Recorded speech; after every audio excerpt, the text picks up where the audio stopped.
Hi friends, welcome to Pratap Jit. കഴിഞ്ഞ ദിവസം സാംസങ്ങിന്റെ ഒരു ലോഞ്ച് ഇവന്റിൽ സാംസങ് ഒരുപാട് പ്രോഡക്റ്റുകൾ ലോഞ്ച് ചെയ്തിട്ടുണ്ട്. കൂടുതൽ ഏറ്റവും പ്രമുഖമായ സംഭവം തന്നെയാണ് നോട്ട് 20 സീരീസ്, നോട്ട് 20 അൾട്രയും നോട്ട് 20. ഇതിന്റെ ഒരു വീഡിയോ ചെയ്യാൻ വേണ്ടി ഞാൻ കഴിഞ്ഞ ദിവസം മുതൽ പ്രിപ്പയർ ചെയ്യുന്നതാണ്. പക്ഷേ എന്താ പറയുക, ഒരുപാട് എറേഴ്സ്. ഒന്നാമത് പ്രൈസ് നമുക്ക് ഇന്ത്യൻ പ്രൈസിങ് ലേറ്റ് ആയിട്ടാണ് കിട്ടിയത്. അതിനുശേഷം വീഡിയോ എടുക്കാൻ ശ്രമിക്കുമ്പോൾ നമുക്ക് ഫുൾ മഴ, നമുക്കറിയാലോ, ഇപ്പോൾ മഴ നല്ല ഫ്ലഡ് ലെവലിലേക്ക് വന്നുകൊണ്ടിരിക്കുകയാണ്. പലയിടത്തും ആയിക്കഴിഞ്ഞു, നമ്മുടെ ഇവിടെയും വെള്ളം പൊന്തി തുടങ്ങിയിട്ടുണ്ട്.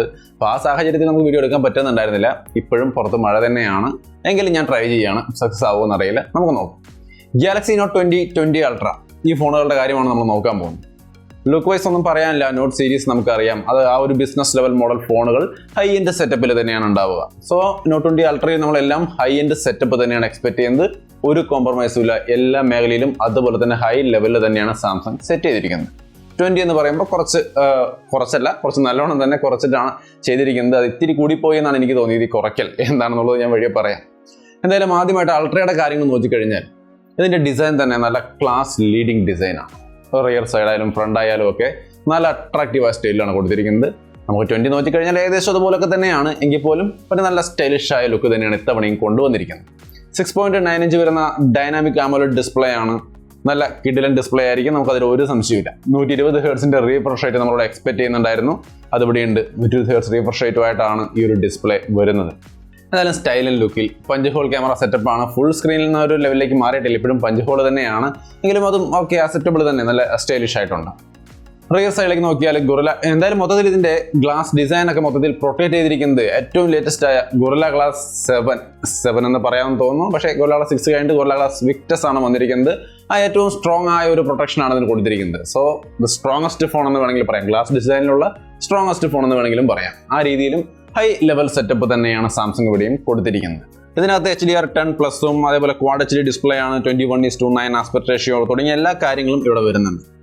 പിന്നെ ഇതിന്റെ റീഫ്രഷ് റേറ്റിൽ 120 ഹെർട്സ് റീഫ്രഷ് റേറ്റ് എന്ന് പറയുന്നത് നമുക്ക് ഈ ക്വാഡ് HDയിൽ ലഭ്യമല്ല, ഫുൾ HDയിലാണ്. അത് തന്നെ ഫ്ലക്ച്വേറ്റിംഗ് അല്ലെങ്കിൽ മാറിക്കൊണ്ടിരിക്കും. അതായത് നമ്മുടെ ഫോണിന്റെ ഡിസ്പ്ലേയിൽ വരുന്ന ആപ്ലിക്കേഷൻ അനുസരിച്ച് ഈ റീഫ്രഷ് റേറ്റ് മാറും. അതായത് ഇപ്പോൾ ഒരു 30 ഹെർട്സ് അല്ലെങ്കിൽ 60 ഹെർട്സ് മാത്രം സപ്പോർട്ട് ചെയ്യുന്ന ഒരു ആപ്ലിക്കേഷന് മുമ്പിൽ ഈ 120 ഹെർട്സിന്റെ റീഫ്രഷ് റേറ്റ് വർക്ക് ചെയ്തത് കൊണ്ട് പ്രത്യേകിച്ച് ഗുണമൊന്നുമില്ല. അപ്പോൾ ആ ആപ്ലിക്കേഷൻ 60 ഹെർട്സ് സപ്പോർട്ട് ചെയ്യുന്നുള്ളൂവെങ്കിൽ ഈ ഡിസ്പ്ലേ ഓട്ടോമാറ്റിക്കലി ആപ്ലിക്കേഷന് വേണ്ടി 60 ഹെർട്സ് റീഫ്രഷ് റേറ്റിലേക്ക് മാറും. 120 ഹെർട്സ് റീഫ്രഷ് റേറ്റിൽ വന്നു കഴിഞ്ഞാൽ, അങ്ങനെയുള്ള ആപ്ലിക്കേഷൻ വന്നു കഴിഞ്ഞാൽ ഓട്ടോമാറ്റിക്കലി 120 ഹെർട്സ് റീഫ്രഷ് റേറ്റിലേക്ക് മാറുകയും ചെയ്യും. അങ്ങനെ മാറിയും മറിഞ്ഞും കൃത്യമായിട്ട് അതിനനുസരിച്ച് വരും. അത് തീർച്ചയായിട്ടും യൂസ്ഫുൾ ആയ ഒരു കാര്യമാണ്. അതായത് ബാറ്ററി കുറവ്, എല്ലായ്പ്പോഴും 120 ഹെർട്സ് വന്നുകൊണ്ടിരുന്നാൽ ബാറ്ററി നല്ലോണം വലിക്കും. അതേസമയം 60 ഹെർട്സിന്റെ ആപ്ലിക്കേഷനുകളിൽ 60 ഹെർട്സിലേക്ക് റീഫ്രഷ് റേറ്റ് മാറുകയാണെങ്കിൽ അത്രയും ബാറ്ററി അവിടെ കുറേ വരുള്ളൂ. സോ ബാറ്ററി ലൈഫ് ബെറ്റർ ആയി കിട്ടാൻ വേണ്ടിയിട്ട് ഈ ഒരു ഡൈനാമിക് റീഫ്രഷ് റേറ്റ് എന്ന് പറയുന്ന സംഭവം വളരെ നന്നായിട്ട് ആ ഒരു ഫോണിനെ സപ്പോർട്ട് ചെയ്യും. അപ്പോൾ ഇതിന്റെ ബാറ്ററി ലൈഫോ 4500 mAh ബാറ്ററിയാണ് ഇതിൽ വരുന്നത്. അതിൻ്റെ ഒപ്പം തന്നെ ഇതിന് 25 വാട്ടിന്റെ ഫാസ്റ്റ് ചാർജിങ്ങും സപ്പോർട്ട് ചെയ്യുന്നുണ്ട്. വയർലെസ് ചാർജിങ്ങും റിവേഴ്സ് വയർലെസ് ചാർജിങ്ങും ഒക്കെ ഇതിന്റെ ഒപ്പം വരുന്നുണ്ട്. അതിലൊന്നും ഒരു തരത്തിലുള്ള കോംപ്രമൈസും ഇല്ല. IP68 വാട്ട്സ് സംവിധാനവും ഇതിനകത്ത് വരുന്നുണ്ട്. സോ ഓവറോൾ പെർഫോമൻസും ബാറ്ററിയും ഒക്കെ ടോപ്പ് നോച്ച് ലെവലിൽ തന്നെയാണ്. പിന്നെ ഈ ഒരു ഡിവൈസിനകത്ത് നമുക്ക് സ്റ്റീരിയോ സ്പീക്കറും കാര്യങ്ങളൊക്കെ ഡോൾബി സൗണ്ടോട് കൂടി തന്നെ കിട്ടുന്നുണ്ട്. അതിൻ്റെ ഒപ്പം ഇത് കെർവ്ഡ് എഡ്ജ് ഒക്കെയുള്ള ഡിസ്പ്ലേ ആണ്. അപ്പോൾ ആ മേഖലയിലും നല്ല ഇംപ്രൂവ്ഡ് ആയ സെറ്റപ്പ് തന്നെയാണ്. ഇനി ഇതിനകത്തെ മെയിൻ ഹീറോ എന്ന് പറയുന്നത്, നോട്ട് സീരീസിലെ മെയിൻ ഹീറോ എന്ന് പറയുന്നത് S Pen തന്നെയാണ്. നമുക്കറിയാം അതിൽ കാര്യമായ ഇമ്പ്രൂവ്മെന്റ് എല്ലാ മേഖലയിലും, ഗസ്റ്റേഴ്സിന്റെ കാര്യത്തിലായാലും അതുപോലെ അതിന്റെ ഫീച്ചേഴ്സിന്റെ കാര്യത്തിലായാലും ഒക്കെ വരുത്തിയിട്ടുണ്ട്. അതിൻ്റെ ഒപ്പം തന്നെ അതിൽ മെയിനായിട്ട് ലേറ്റൻസി 42 ms ഇപ്പോൾ 9 ms ആയിട്ട്, അതായത് മില്ലി സെക്കൻഡ് ആയിട്ട് കുറച്ചിട്ടുണ്ട്. അതായത് സാധാരണ നമ്മൾ ഒരു പേന ക്ലിക്ക് ചെയ്ത് ഒന്ന് എഴുതാൻ പോകുമ്പോൾ ജസ്റ്റ് തൊട്ടിട്ട് ഒരു വര വരച്ചാൽ ആ ഒറ്റ ടൈമിൽ ഒരു പൊടി ഗ്യാപ്പ് കാണും. ആ ഒരു ഡിസ്പ്ലേയിൽ തെളിയുന്നതിൻ്റെ ആ ഒരു ചെറിയ ഗ്യാപ്പ് വരും. ആ ഗ്യാപ്പ് വളരെയധികം കുറച്ചിട്ടുണ്ടെന്നാണ് പറയുന്നത്. വളരെ ഇമ്പ്രൂവ്ഡ് ആയ സെറ്റപ്പ്, ഹൈ ലെവൽ സെറ്റപ്പിലേക്ക് തന്നെ അതിൻ്റെ കാര്യങ്ങളൊക്കെ ഇമ്പ്രൂവ് ചെയ്ത് കൊണ്ടുവന്നിട്ടുണ്ട്. അപ്പോൾ S Pen എന്ന് പറയുന്ന സംഗതിയും വളരെയധികം ഇമ്പ്രൂവ് ചെയ്ത് തന്നെയാണ് ഇവിടെ കൊണ്ടുവന്നിരിക്കുന്നത്. അപ്പോൾ അങ്ങനെയാണ് S Penന്റെ കാര്യം. അങ്ങനെ മൊത്തത്തിൽ ഈ ഒരു S Penനും ഇമ്പ്രൂവ് ചെയ്ത് നോട്ടിന്റെ ആ ഒരു ഫുൾ പവറിലേക്ക് വരികയാണ്. ഇനി ഇതിന്റെ കളർ നോക്കി കഴിഞ്ഞാൽ മിസ്റ്റിക് ബ്രൗൺസും മിസ്റ്റിക് ബ്ലാക്കുമാണ്. ബ്ലാക്ക് ബ്രൗൺസ് 2 കളറിലാണ് അൾട്ര എന്ന ഫോൺ വരുന്നത്. ഇനി ഇതിന്റെ പെർഫോമൻസ് ലെവലിലേക്ക് വന്നു കഴിഞ്ഞാൽ സ്നാപ്ഡ്രാഗൺ 865+, ഇവിടെ അല്ലാതെ അങ്ങ് അമേരിക്കയിലും മറ്റുമൊക്കെയാണ്. ഇവിടെ നമുക്ക് Exynos 990 തന്നെയാണ്. നമ്മളത് എക്സ്പെക്ട് ചെയ്തിരുന്നത് അത് തന്നെയാണ്. പൊതുവെ എല്ലായിടത്തും ഒരു Exynos തന്നെയാണ് വെക്കാറ്. ഇവിടെയും Exynos 990 തന്നെ, യാതൊരു വ്യത്യാസമില്ല. അപ്പോൾ അതായത് S സീരീസിൽ നിന്ന് വലിയ വ്യത്യാസമൊന്നുമില്ല, സെയിം സംഭവം തന്നെയാണ് ഇവിടെയും വെച്ചിരിക്കുന്നത്. അതിന് ഒരു ഡീസൻ്റ് ആയ പെർഫോമൻസ് ഒക്കെ നമുക്ക് ആ ഒരു പ്രൈസ് റേഞ്ചിൽ സാംസങ്ങിന്റെ പ്രോസസർ ഒരു ഡീസൻ്റ് ആയ പെർഫോമൻസ് എന്തായാലും കിട്ടുന്നുണ്ട്. ഇവിടെയെങ്കിലും സ്നാപ്ഡ്രാഗൺ 865+ന്റെ ആ ലെവലുള്ള പെർഫോമൻസ് എന്തായാലും കിട്ടില്ല. അതിനേക്കാളൊക്കെ കുറച്ച് കുറവാണ്. എങ്കിൽ പോലും ഒരു ഫ്ലാഗ്ഷിപ്പ് പെർഫോമൻസ് അതിന് ഉണ്ട് തന്നെ. ഇനി ഇതിന്റെ റാം സ്റ്റോറേജ് നോക്കി കഴിഞ്ഞാൽ LPDDR5 റാമും UFS 3.1 സ്റ്റോറേജ് ഒക്കെയാണ് വരുന്നത്. 12 GB റാമിന്റെ ഒറ്റ മോഡലേ ഉള്ളൂ. റാമിന്റെ കാര്യത്തിൽ സ്റ്റോറേജിൽ 128 GB ഉണ്ട്, 256 GB ഉണ്ട്, 512 GB ഉണ്ട്. ഹൈബ്രിഡ് സിം സ്ലോട്ട് വഴി നിങ്ങൾക്ക് വേണമെങ്കിൽ മെമ്മറി എക്സ്പാൻഡ് ചെയ്യാം 1 TB വരെ. ഇനി ഈ ഒറ്റ വേരിയന്റ് ഇന്ത്യയിലേക്ക് വരുന്ന ഒറ്റ മോഡൽ മാത്രമേ ഇപ്പോൾ അവരുടെ സൈറ്റിൽ കാണിക്കുന്നുള്ളൂ. അത് 5G വേരിയന്റ് ആണ്. അതിൻ്റെ ഒപ്പം തന്നെ NSയും കാര്യങ്ങളൊക്കെ ഇതിനകത്ത് വരുന്നുണ്ട്. എങ്കിലും 5G വേരിയന്റ് ആണ് ഇന്ത്യയിലേക്ക് വരുന്ന ഒറ്റ മോഡൽ എന്ന് പറയുന്നത്. അത് 12 GB റാം, 256 GB സ്റ്റോറേജ് ആണ്. അതിന്റെ പ്രൈസ് വന്നിട്ട് 1,04,999 എന്ന് വെച്ചാൽ 1,05,000 രൂപയാണ് ഇന്ത്യൻ പ്രൈസിങ് വരുന്നത്. പിന്നെ ഇതിന്റെ ക്യാമറ ഡിപ്പാർട്ട്മെന്റ് കൂടി ഇമ്പോർട്ടന്റ് ആണ്. യൂഷ്വലി നമുക്കറിയാം എല്ലാം തന്നെ ടോപ്പ് നോച്ച് ആയിരിക്കും. പിന്നെ അവിടെ എടുത്തു പറയേണ്ട ആവശ്യമൊന്നുമില്ല. എങ്കിലും മെഗാ പിക്സൽ നോക്കിയാൽ 108 മെഗാ പിക്സലിന്റെ മെയിൻ ക്യാമറയാണ്. 12 മെഗാ പിക്സലിന്റെ വൈഡ് ആംഗിൾ ക്യാമറയുണ്ട്. വേറൊരു 12 മെഗാ പിക്സലിന്റെ ടെലിഫോട്ടോ ലെൻസും ഉണ്ട്. ഒരു 5x വരെ ഒപ്റ്റിക്കൽ സൂമും ഒപ്റ്റിക്കൽ ഇമേജ് സ്റ്റെബിലൈസേഷനും ഒക്കെ അവൈലബിൾ ആണ്. അതിന്റെ ഒപ്പം തന്നെ 50x വരെ സൂപ്പർ റെസൊല്യൂഷൻ സൂം എന്ന് പറയുന്ന ഡിജിറ്റൽ സൂം ഫീച്ചറും നമുക്ക് അവൈലബിൾ ആണ്. ഫ്രണ്ടിൽ 10 മെഗാ പിക്സലിന്റെ സെൽഫി ക്യാമറയാണ്. ക്വാളിറ്റി ഒക്കെ നിങ്ങൾ ക്യാമറ റിവ്യൂസ് കണ്ട് തന്നെ മനസ്സിലാക്കുക. അവിടെയൊക്കെ ടോപ്പ് നോച്ച് സെറ്റപ്പാണ് സാംസങ് എല്ലായ്പ്പോഴും കൊടുക്കാറുള്ളത്. അപ്പോൾ അതിന്റെ ഒരു ക്വാളിറ്റി നമുക്ക് അവിടെ എക്സ്പെക്ട് ചെയ്യാം. 8K വീഡിയോ വരെയൊക്കെ നമുക്ക് ഈസി ആയിട്ട് റെക്കോർഡ് ചെയ്യാം. 4K 60 30 ഫ്രെയിം പെർ സെക്കൻഡ് അങ്ങനെ എല്ലാവിധ ഫീച്ചേഴ്സും ക്യാമറ ഭാഗത്ത് അവർ കൃത്യമായിട്ട് തന്നെ പറയുന്നുണ്ട്. ഇനി ഇതിന്റെ അവൈലബിലിറ്റിയും കാര്യങ്ങൾ നോക്കിക്കഴിഞ്ഞാൽ കൃത്യമായിട്ട് ഇപ്പോൾ അവരുടെ സൈറ്റിൽ കാണിക്കുന്ന ഒരു സംഭവം എന്ന് പറയുന്നത് പ്രീ ബുക്കിംഗ് ആണ്. നിങ്ങൾക്ക് വേണമെങ്കിൽ പ്രീ ബുക്ക് ചെയ്യാം. അതിന്റെ പ്രൈസ് ഈ Note 20 അൾട്രയുടെ പ്രൈസാണ് നമ്മൾ പറഞ്ഞത് 1,05,000 രൂപ. ഈ ഒരു പ്രൈസിനാണ് പ്രീ ബുക്കിംഗ് കാണിക്കുന്നത്. മറ്റ് വേരിയന്റുകളുടെ കാര്യമൊന്നും കൃത്യമായിട്ട് പറയുന്നില്ല.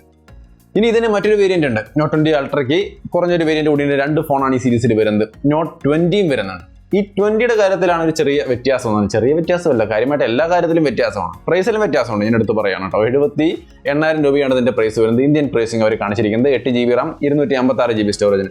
എല്ലാത്തിന്റെയും 256 GB മോഡൽ മാത്രമാണ് ഇപ്പോൾ ഇവരുടെ സൈറ്റിൽ കാണിക്കുന്നുള്ളൂ. മറ്റുള്ള മോഡലുകളുടെ പ്രൈസ് അറിയുമ്പോൾ ഞാൻ ട്വിറ്റർ വഴി അപ്ഡേറ്റ് ചെയ്ത് തരാം. എന്തായാലും ഇപ്പോഴേക്ക് ഈ 8 GB 256 GBക്ക് 78,000 രൂപയാണ് പ്രൈസ്. 78,000. 78 എന്ന് പറയുമ്പോൾ ഏകദേശം 80. അപ്പോൾ വീണ്ടും അത് 1,00,000 റേഞ്ചിൽ തന്നെയാണ് അപ്പോഴും നിൽക്കുന്നത്. 70 മുകളിലേക്ക് പോയി. അപ്പോൾ 1,00,000 റേഞ്ചിൽ തന്നെ നിൽക്കുന്ന ഒരു ഫോണാണ്. അപ്പോൾ 78 വേണ്ട, 78 കൃത്യമായിട്ട് തന്നെ പറഞ്ഞാൽ പോലും ആ ഒരു പ്രൈസിന്റെ ഫീച്ചേഴ്സ് നോക്കി കഴിഞ്ഞാൽ ഇതിന്റെ റിയർ സൈഡൊക്കെ സാധാ പ്ലാസ്റ്റിക് പോളികാർബണേറ്റ് തന്നെയാണ്. വലിയ ഇൻട്രസ്റ്റിംഗ് ആയ ഗ്ലാസ് ഡിസൈനോ കുർല ഗ്ലാസ് 7 കാര്യങ്ങളൊന്നുമല്ല. സാധാ പ്ലാസ്റ്റിക് ഡിസൈനാണ്, പോളികാർബണേറ്റ് എന്ന് പറയാം. അതിൻ്റെ ഒപ്പം തന്നെ ഡിസ്പ്ലേ സാധാ 60 Hz സൂപ്പർ AMOLED ഡിസ്പ്ലേ. നമ്മൾ ഏത് സാംസങ് ഫോണിലും കാണുന്ന പോലത്തെ സാധാ ഫുൾ HD ഡിസ്പ്ലേ ആണ്. 60 Hz സാധാ ഡിസ്പ്ലേ തന്നെയാണ്. പ്രത്യേകിച്ച് അവിടെ ഈ അൾട്രയുമായിട്ട് യാതൊരു ബന്ധവും ഈ ഫോണിന് ഈ ഭാഗത്തൊന്നും വരുന്നില്ല. അതിൻ്റെ അത്രയും ചെറിയ പഞ്ച് ഹോളല്ല, അതിൻ്റെ പോലത്തെ ഒരു ഡിസൈനേ അല്ല. ഏകദേശം അങ്ങനെയാണെങ്കിൽ നമുക്ക് സൂക്ഷിച്ച് നോക്കിയാൽ അറിയാം അത് ആ ഒരു പാറ്റേണിലുള്ള ഫോണല്ല. പെർഫോമൻസ് സെയിം ആണ്. Exynos 990 കാര്യങ്ങളൊക്കെ സെയിം ആണ്. ക്യാമറയുടെ കാര്യത്തിലും വ്യത്യാസമുണ്ട്. 12 മെഗാ പിക്സലിൻ്റെതാണ് മെയിൻ ക്യാമറ. വൈഡ് ആംഗിൾ ക്യാമറയും 12 മെഗാ പിക്സൽ. പക്ഷേ 64 മെഗാ പിക്സലിൻ്റെ ടെലിഫോട്ടോ ലെൻസ് മാത്രം. അത് 64 മെഗാ പിക്സലാണ് സെറ്റ് ചെയ്തിരിക്കുന്നത് ടെലിഫോട്ടോ ലെൻസ്. പിന്നെ ഇതിൻ്റെ സൂമിങ് ഒപ്റ്റിക്കൽ സൂമൊന്നും വരുന്നില്ല. Hybrid സൂമാണ് 3x. സോഫ്റ്റ്വെയർ സൂമാണെങ്കിൽ 30x ആണ് നിൽക്കുന്നത്. 4300 mAh ബാറ്ററി. ഇങ്ങനെ ഒരുപാട് മേഖലകളിൽ കാര്യങ്ങൾ വളരെയധികം കുറയ്ക്കുന്നുണ്ട്. ഒപ്പം തന്നെ ഈ ഡിവൈസിൽ 5G സപ്പോർട്ട് ചെയ്യുന്നില്ല. അതായത് അവരുടെ സൈറ്റിൽ നോക്കിയാൽ ഈ 12 GB റാം 256 GB സ്റ്റോറേജിന്റെ പ്രൈസ് 1,05,000 ഫോൺ 5G ആണെന്ന് കൃത്യമായിട്ട് കാണിക്കുന്നുണ്ട്. എന്നാൽ ഈ പറയുന്ന Note 20ലേക്ക് വരുമ്പോൾ 4G എന്നാണ് കാണിച്ചിരിക്കുന്നത്. എന്ന് വെച്ചാൽ 5G സപ്പോർട്ട് ചെയ്യാത്ത ഡിവൈസാണ് Note 20. അവിടെ 5Gയും ഇല്ല, ഈ പറഞ്ഞ ഡിസ്പ്ലേകളുടെ ഫീച്ചേഴ്സ് ഇല്ല, റിഫ്രഷ് റേറ്റ് ഇല്ല, കർവ്ഡ് ഡിസ്പ്ലേ ഇല്ല, ക്വാഡ് HD ഇല്ല, ഒന്നും തന്നെ ഇല്ല. പക്ഷെ വില മാത്രം 77,000 രൂപയിൽ നിൽക്കുന്നുണ്ട്. പക്ഷെ 77,000 ഉള്ളൂ. അൾട്രയുടെ ആ വില വരുന്നില്ല. വിലയിൽ വ്യത്യാസം ഉണ്ടെങ്കിൽ പോലും ആ ഒരു പ്രൈസിന് ഇത് പെർഫെക്റ്റ്ലി ഗുഡ് ആണോ എന്ന് ചോദിച്ചു കഴിഞ്ഞാൽ അത് നിങ്ങളാണ് പറയേണ്ടത്. ഈ ഫോണുകൾ ഉപയോഗിച്ച് പരിചയമുള്ള ആൾക്കാർ നിങ്ങൾ പറയുക ഇത് ഓക്കെ ആണോ, നല്ലൊരു പ്രൈസിങ് തന്നെയാണ്. കാരണം ഇൻസ്റ്റാഗ്രാമിൽ മിക്സ്ഡ് ആയ റെസ്പോൺസ് ആണ് എനിക്ക് കിട്ടിയത്. കാരണം ഒരുപാട് പേര് പറയുന്നു ഓക്കെ ഗുഡ് പ്രൈസിങ് എന്ന് പറയുന്നത്, കുറേ പേര് പറയുന്നത് ഈ പറഞ്ഞ ഒരു മോഡൽ എന്തായാലും ഇത്തിരി ഓവർ പ്രൈസ്ഡ് ആണ്, ഒരുപാട് മേഖലയിൽ നിന്ന് ഇത് ഇത്തിരി പ്രൈസ് കൂടി പോയി, അല്ലെങ്കിൽ ആ ഒരു പ്ലാസ്റ്റിക് ബാക്കിങ്ങിലും ഒഴിവാക്കാമായിരുന്നു എന്നുള്ള ആ ഒരു കൺസെപ്റ്റാണ് ഒരുപാട് പേരും പറയുന്നത്. നിങ്ങളുടെ അഭിപ്രായങ്ങൾ തീർച്ചയായിട്ടും കമൻറ്റായിട്ട് ഷെയർ ചെയ്യാം. ഓവറോൾ 2 ഫോണുകളും നല്ല ഫോണുകൾ തന്നെയാണ്. എന്തായാലും ഇതിന്റെ സെയിൽ പ്രീ ബുക്കിംഗ് ഒക്കെ സ്റ്റാർട്ട് ചെയ്തിട്ടുണ്ട്. അവരുടെ സൈറ്റിന്റെ ലിങ്ക് ഞാൻ ഡിസ്ക്രിപ്ഷനിൽ കൊടുക്കാം. ഒപ്പം തന്നെ ഈ ഫോണുകളെ നിങ്ങൾക്ക് 360 ഡിഗ്രിയിൽ കാണാൻ സാധിക്കുന്ന ഒരു സംവിധാനം അവരുടെ സൈറ്റിൽ ഒരുക്കിയിട്ടുണ്ട്. ലിങ്ക് ഞാൻ ഡിസ്ക്രിപ്ഷനിൽ കൊടുക്കാം. ഒന്ന് കയറി നോക്കിക്കഴിഞ്ഞാൽ നിങ്ങൾക്ക് അത് വേണമെങ്കിൽ അത് കൈകൊണ്ടിങ്ങനെ ജസ്റ്റ് ട്രാക്ക് ചെയ്ത് അതിൻ്റെ എല്ലാ വശവും നൈസായിട്ട് കാണാൻ സാധിക്കും. അതിൻ്റെ ലിങ്കും ഡിസ്ക്രിപ്ഷനിൽ കൊടുക്കാം. അപ്പോൾ എന്തായാലും ഫോണുകളെക്കുറിച്ചും അതിൻ്റെ പ്രൈസിനെ കുറിച്ചൊക്കെ നിങ്ങളുടെ അഭിപ്രായങ്ങൾ തീർച്ചയായിട്ടും കമൻറ്റായിട്ട് ഷെയർ ചെയ്യാം. വീഡിയോ ഇഷ്ടപ്പെട്ടാൽ ലൈക്ക് ചെയ്തും ഷെയർ ചെയ്തൊക്കെ നമ്മളെ സപ്പോർട്ട് ചെയ്യാം. വീണ്ടും ഒരു വീഡിയോ ആയിട്ട് കണ്ടുമുട്ടാം. ബൈ.